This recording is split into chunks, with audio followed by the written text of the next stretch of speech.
Hello, my dear viewers. This is Albert Wonyo. You are welcome to this video.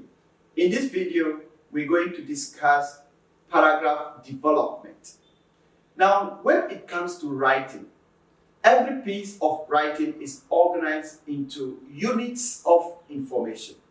And the units of information into which we organize information when we are writing an essay or a long essay or a project work is what we refer to as the paragraph. And a paragraph conveys a thought or one idea. So we say that a paragraph in a piece of writing is a group of sentences that are related to convey one main idea. So the main idea that a paragraph expresses is usually the chief point that the writer wants to make. Now, let's look at how this is done. That main idea that the writer puts across, the main idea that the writer wishes to convey, is expressed in a particular sentence. And the sentence that expresses the main idea is what we refer to as the topic sentence. So the topic sentence is the sentence that contains the main idea, that puts forth what the writer's main idea is. But that main idea needs explanation. That is where we come in with the supporting sentences. So the ideal paragraph is that when the main idea is expressed, the other sentences in the paragraph, they come in to support the main idea, to explain the main idea. That is why they are called supporting sentences. So the supporting sentences give further information or details about the main idea that is put forth. For example, if you are writing about Kofi and you say, Kofi is somebody who is a thief. That is a claim. That is your main idea, but you need to provide details. So you provide details how he stole this item and was arrested, how he went to jail, how he came back. Now, all things about how he went to jail, how he stole this, are the details or the supporting sentences that will explain that Kofi is a thief. Okay?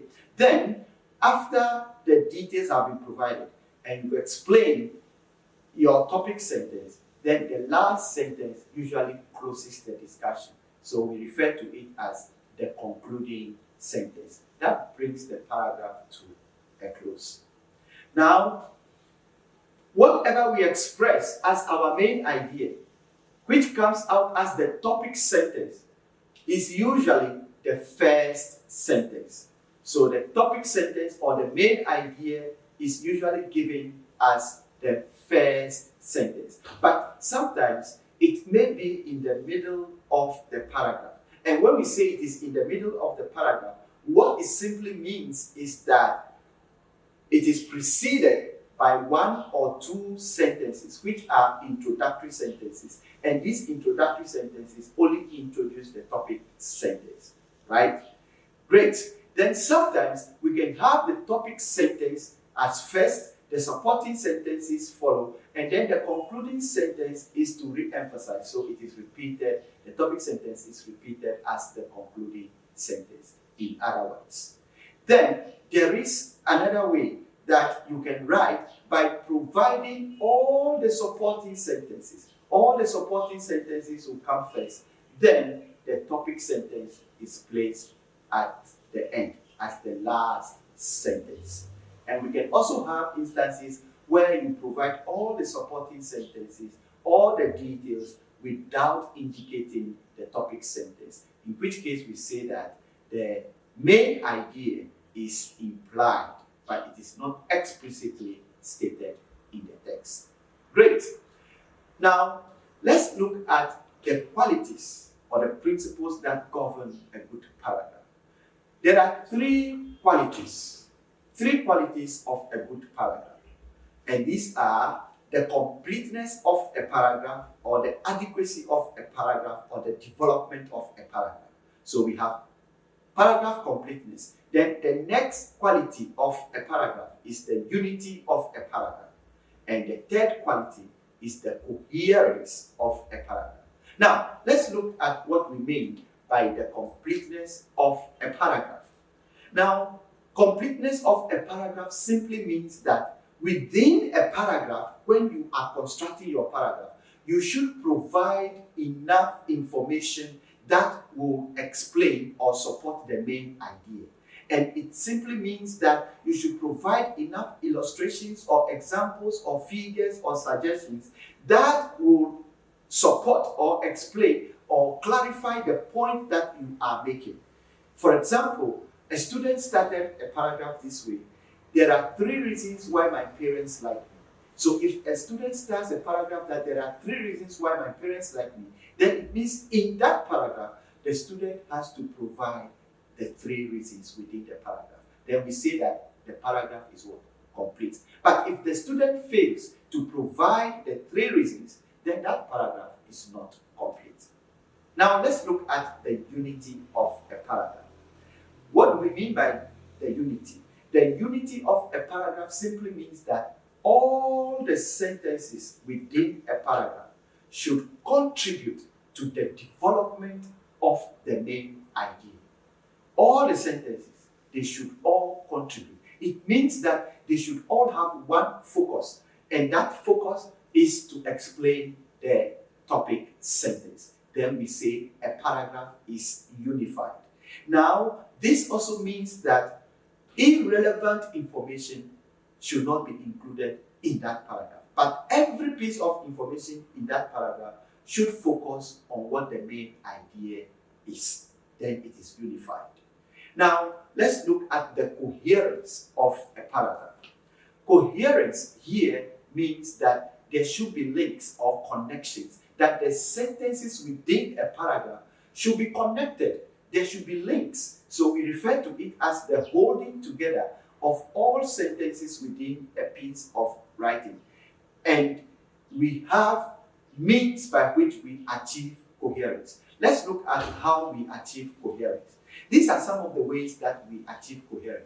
1, through the use of pronoun references. What do we mean by pronoun references? So if you're writing about, let's take for example, Okonko in Things Fall Apart.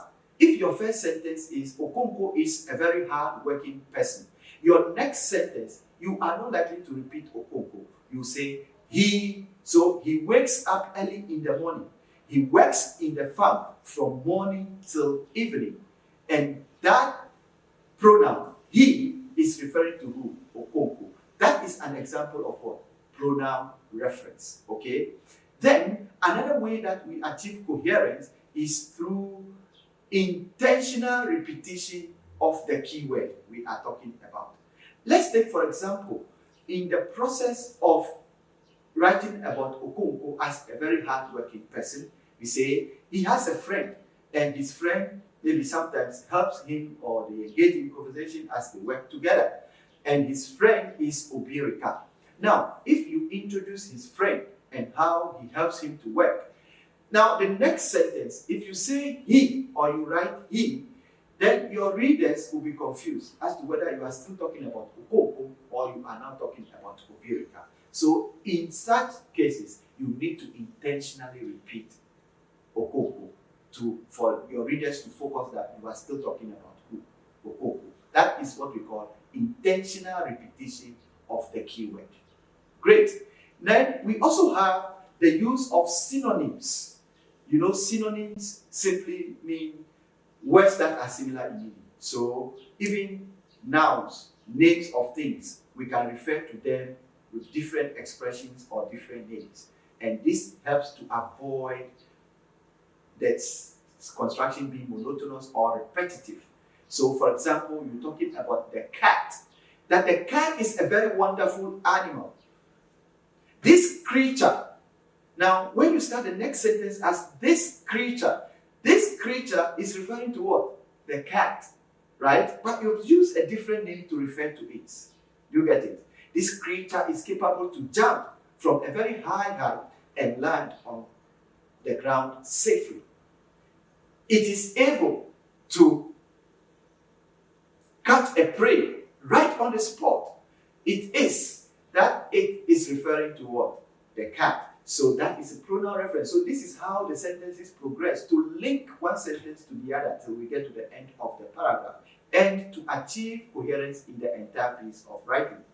Then we also have the use of transitional words and phrases to achieve coherence.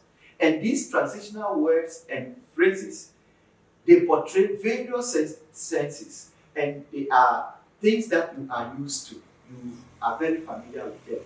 These transitional words and phrases, some of them portray the sense of addition. So when you are writing, we use words like in addition, also, moreover, to add one point to a previous point. We also use transitions that show that what we have said earlier, what we are going to say will be the opposite. So we say, however, on the other hand, on the contrary. All these are examples of transitional words and phrases that we use. We sometimes use transitional words and phrases to give examples. So we mention a point, then we say, for example, or such as, then the next sentence we provide is an example of what we have said. We sometimes use transitional words and phrases that show what we call cause and effect.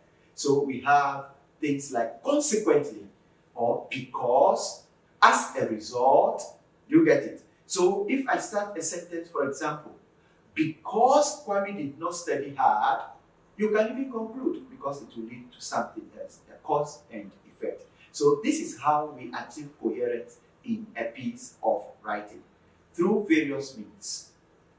Using pronoun references, using synonyms, using intentional repetition, and using transitional words.